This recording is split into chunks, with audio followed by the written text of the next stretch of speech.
পুরো সিনেমাটা দেখতে গিয়ে অনেকটা দেরি হয়ে গেল। তাও ভাগ্য ভালো যে আকাশে অন্তত চাঁদ দেখা যাচ্ছে। রাস্তায় যা অন্ধকার, কখন আবার তেনাদের আবির্ভাব হয়। না না, তাড়াতাড়ি বাড়ি যাই। সেদিন রাতে সিনেমা দেখে ফিরছিলেন অমলবাবু। রাত গভীর হয়ে যাওয়াতে সমস্যা নেই, সমস্যাটা হলো তাকে বাড়ি ফিরতে হলে ডাকাতকালীর মাঠ পেরিয়ে যেতে হবে। ইদানিং এই মাঠে সকালের দিকে বেশ কিছু খণ্ড বিখণ্ড লাশ দেখতে পাওয়া গেছে, যার ফলে সকলের মনেই এই জায়গাটা সম্পর্কে দারুণ ভয় কাজ করছে। এই সেই ডাকাতকালীর মাঠ। না না, চারপাশে তো তেমন কিছু নজরে আইতাছে না। তাড়াতাড়ি পাশ আইলে মাঠটা পেরিয়ে যায় বাবা। এই মাঠ পেরোতে পারলেই রক্ষে। হন্তদন্ত হয়ে মাঠের উপর দিয়ে চলতে থাকেন অমলবাবু। যাক, মাঠ প্রায় শেষ হয়ে আইছে। আর একটু এগোইলে বড় রাস্তায় উঠে যাব। এই যা, এইটা তো লেবু লঙ্কা। দেখে তো মনে হচ্ছে টাটকা ফেলছে। আর লেবুর মধ্যে কি সব আঁকিবুকি আঁকা, সর্বনাশ করছে রে।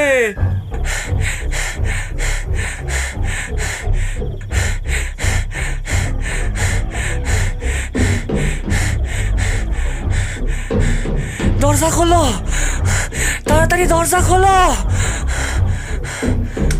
কি ব্যাপার, কি হয়েছে?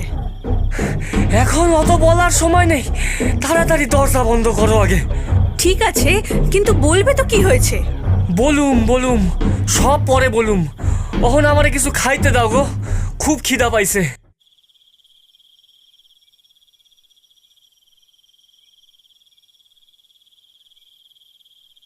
মানুষটা ছবি দেখে আসার পর থেকে এরকম অদ্ভুত আচরণ করছে কেন?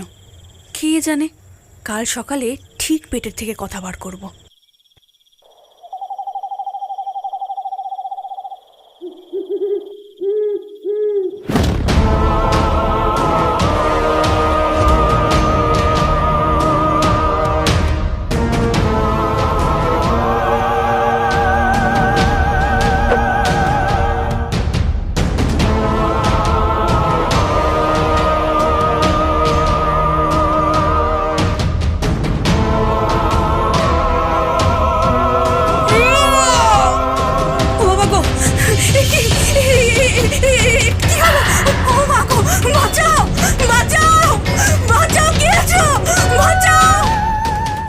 কিরে লালু, অমলবাবুর ঘটনাটা শুনেছিস?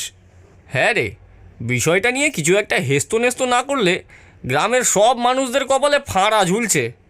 পাশের গ্রামের কালীবামনির ঘাটের কাছে কোনো এক কাপালিক আস্তানা গেড়েছে। বিষয়টা নিয়ে একবার কথা বললে কেমন হয়? সন্ধ্যের দিকে চলতা।